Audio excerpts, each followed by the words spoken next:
Hello friends, in the last module of paper second, we learned about Leonardo da Vinci. Now in this chapter, we will learn about Michelangelo, another great personality of the era. His dates are 1475 and 1564. Our intention with this chapter is to acquaint about Michelangelo's life and works and understand the influence of his work had on the ages to come. Let us look at what we shall be learning in this chapter. Introduction, Anatomy, the Pietà, David, the ceiling of the Sistine Chapel in Vatican, the creation of Adam, the Last Judgment, sculptures, St. Peter's Basilica, legacy. Michelangelo with Leonardo da Vinci and Raphael is one of the three giants of the Florentine High Renaissance. Although their names are often cited together, Michelangelo was younger than Leonardo by 23 years and older than Raphael by 8.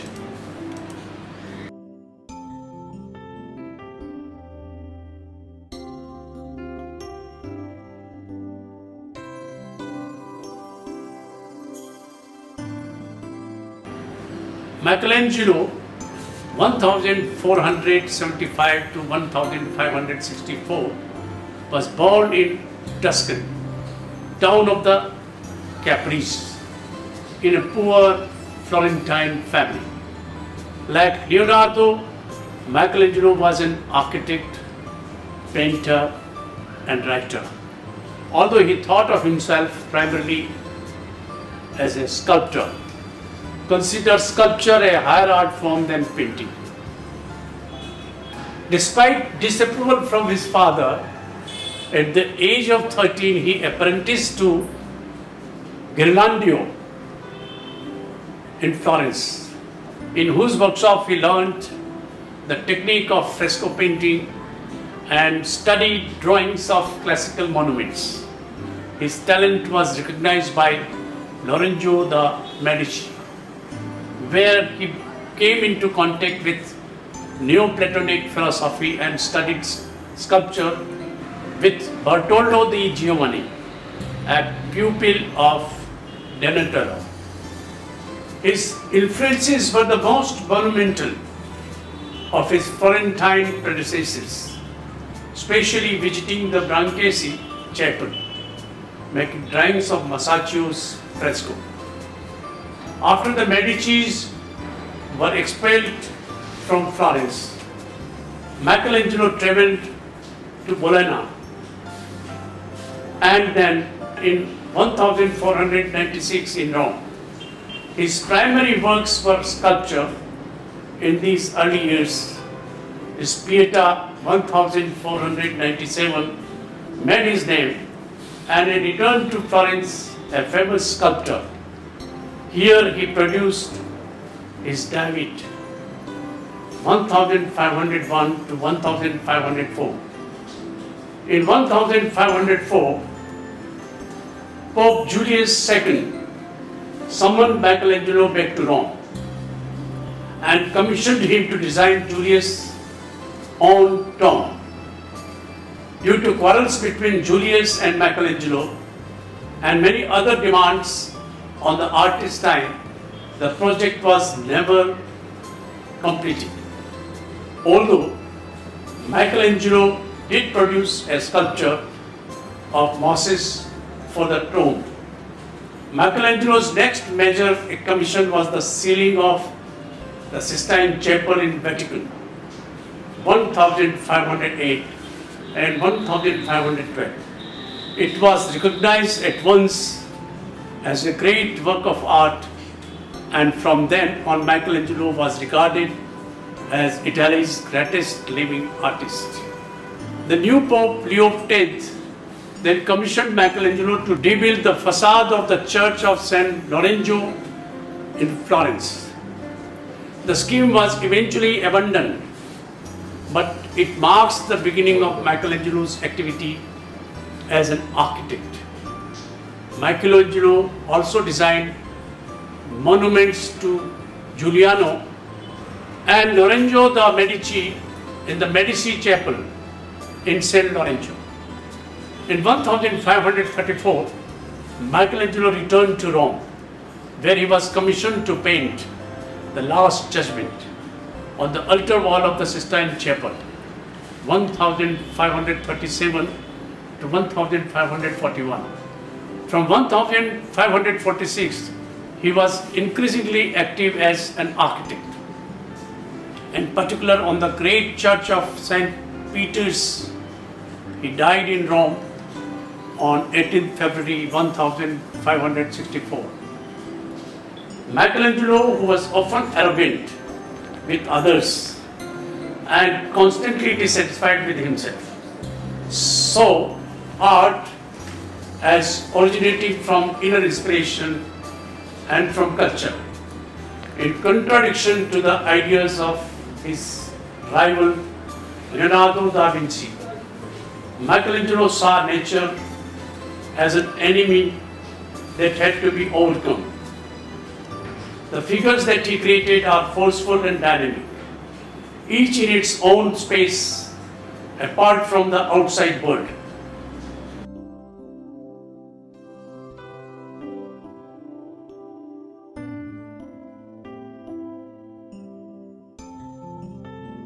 Michelangelo's extraordinary mastery of the human figures essentially came from two sources: direct dissection and analytical study of human musculature, and careful study of ancient sculpture.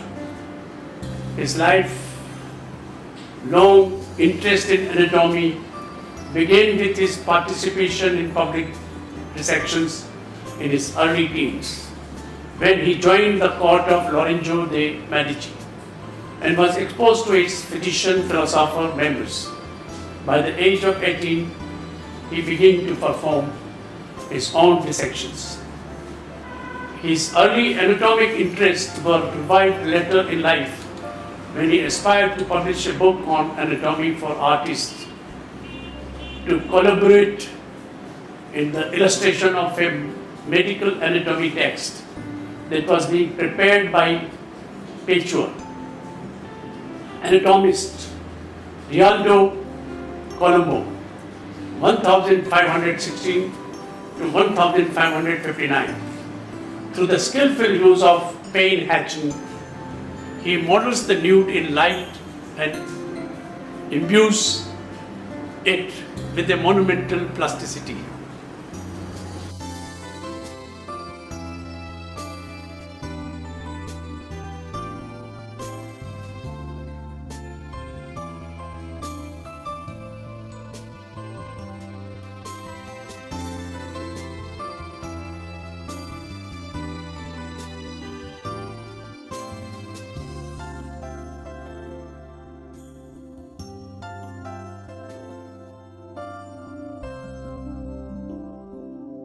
The male nude is a favorite motif in Michelangelo's work, whether in his drawings, paintings or sculpture. It allows him in multiple variations to glorify the beauty of human body in movement. In fact, Maschberger wrote in 1990 that fresco creation of Adam, Michelangelo was looking for a god representation delivering the intellect to Adam. Once the image in which gods involved resembles very much with a brain.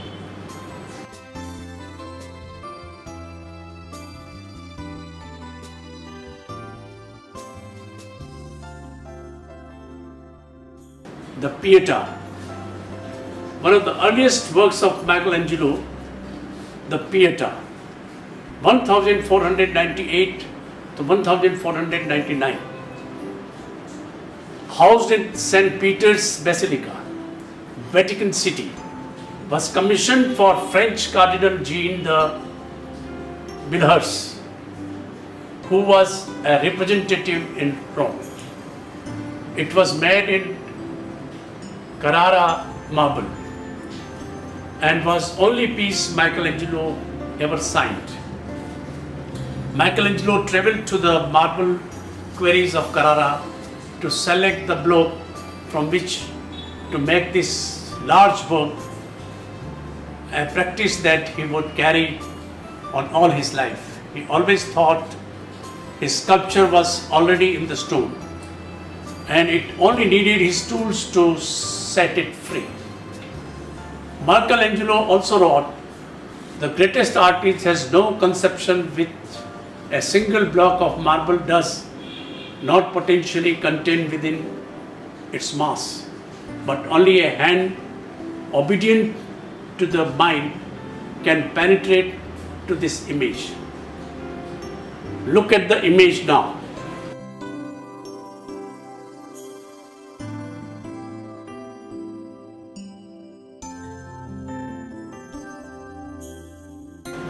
Young Mary mourns the dead Jesus, and both are contained in a pyramidal space on an oval space.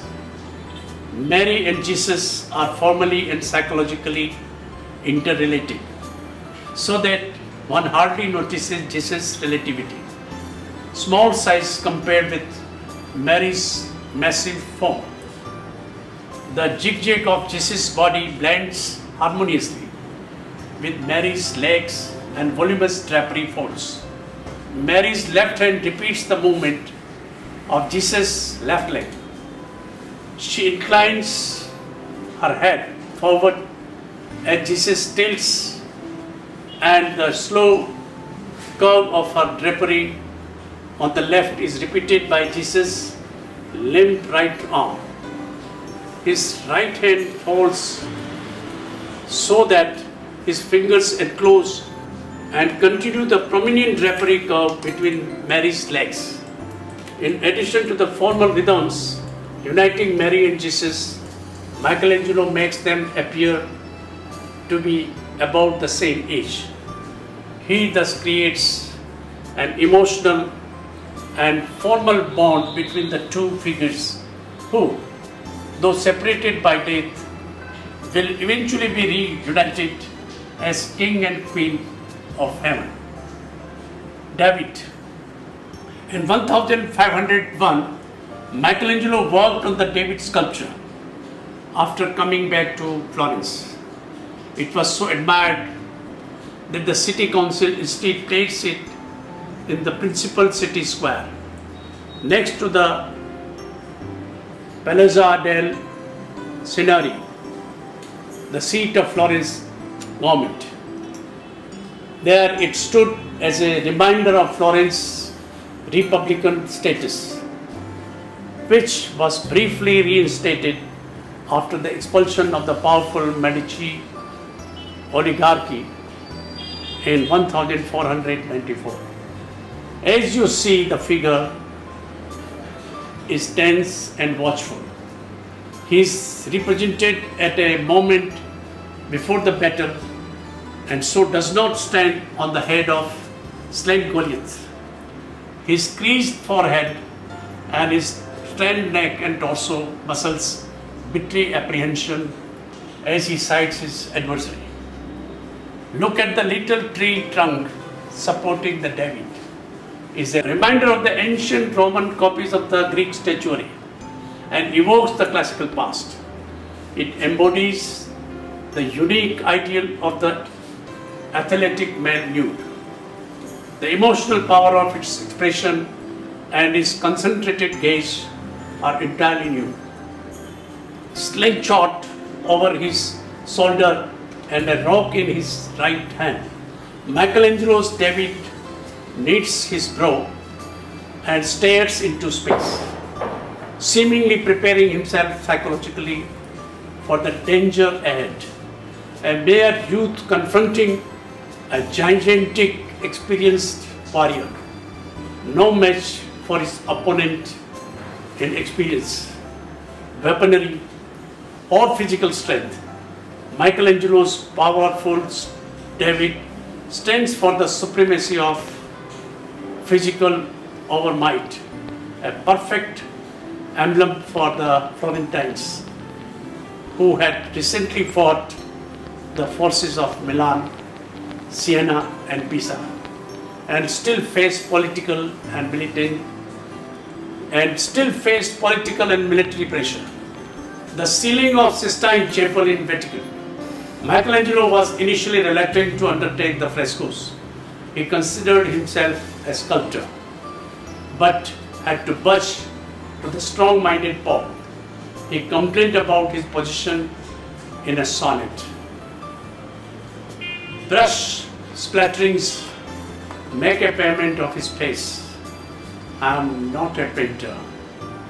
He finally agreed. However, he designed the scaffold himself and worked on the ceiling and the window units from 1508 to 1512. And the results were extraordinary. And Michelangelo established a new and remarkably powerful style and Renaissance painting. 9 main narratives occupy the center of barrel vault.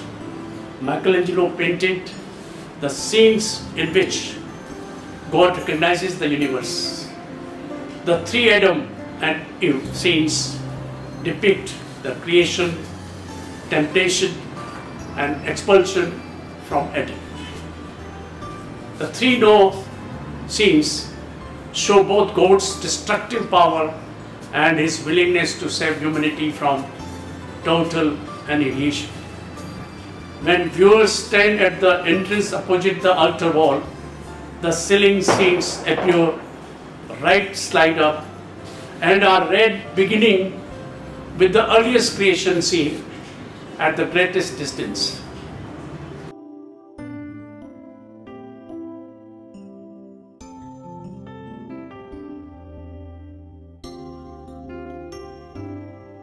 The creation of Adam.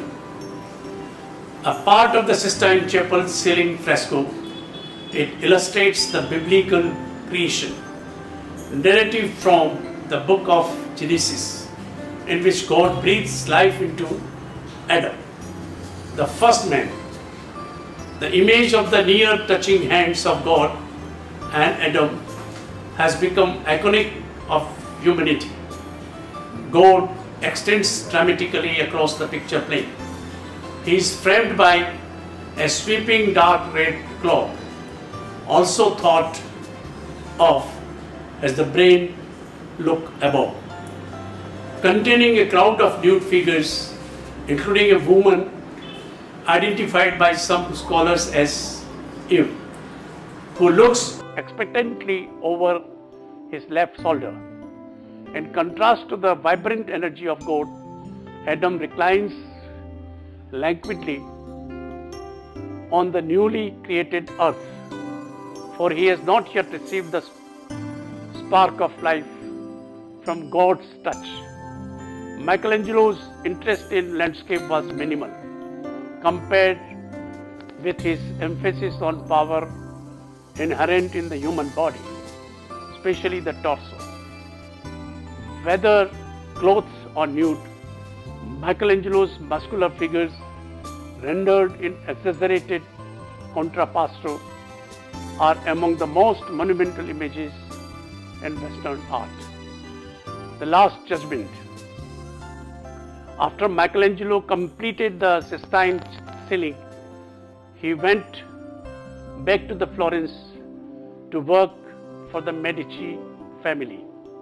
In 1534, on the order of Pope Paul III, he returned to Rome to create the Last Judgment on the altar wall of Sistine Chapel.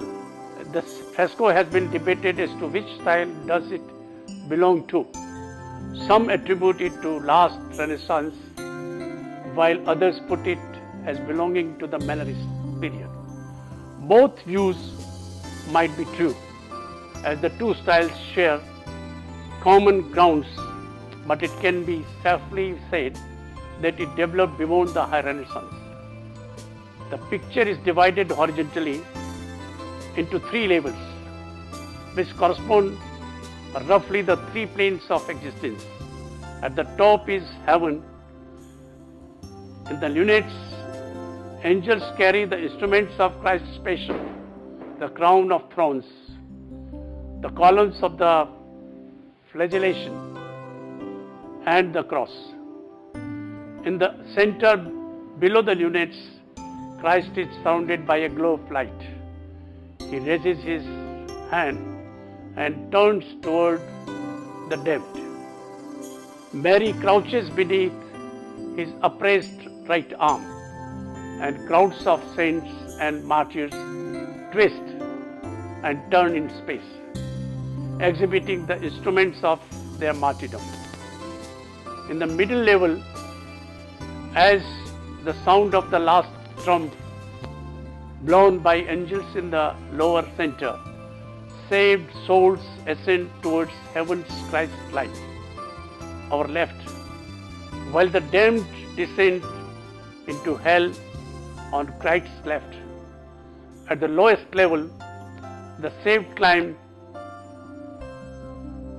from their graves and they are separated from the scene of hell on the lower right by a rocky river bank.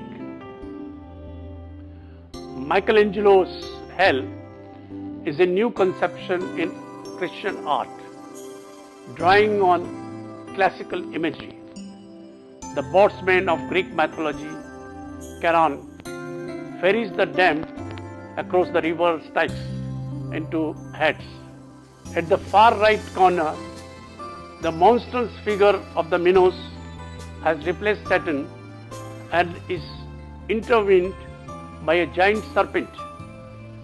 In contrast to Giotto's Last Judgment, which, except for hell, is orderly, restrained and clear, Michelangelo's is filled with overlapping figures whose twisted poses, radical contrapposto and sharp foreshortening energize the surface of the wall. In Giotto's conception, actual tortures are confined to hell, and Michelangelo's tortuous movement pervades the whole work. That this mood reflects the artist himself, as well as troubled times, is evident in the detail of Saint Bartholomew, the Christian martyr who was flayed alive. He brandishes a knife and displays a flayed skin containing Michelangelo's self-portrait. St. Peter's Basilica. In 1546, Michelangelo was appointed architect of St. Peter's Basilica, Rome, and replaced Bramante. He built upon the plan of Bramante and developed his ideas for a centrally planned church, strengthening the structure both physically and visually. The dome, not completed until after his death, has been called by Minister Fletcher the greatest creation of the Renaissance. In his late years, Michelangelo was less involved with sculpture and along with painting and poetry, more with architecture, an area in which he did not have to do physical labor. Legacy. One of the credible things to point out here is that he was the first Western artist whose biography was published while he was alive. That is not enough. There were two biographies, one written by painter and architect Giorgio Vasari, 1550, and the other by his assistant Ascanio Condivi, to write a brief separate book in 1553. Michelangelo's poetry is also preserved in quantity from this time, among some 300 preserved poems, not including fragments of a line or two. They are about 75 finished sonnets and about 95 finished madrigals, poems of about the same length as sonnets, but of a looser formal structure.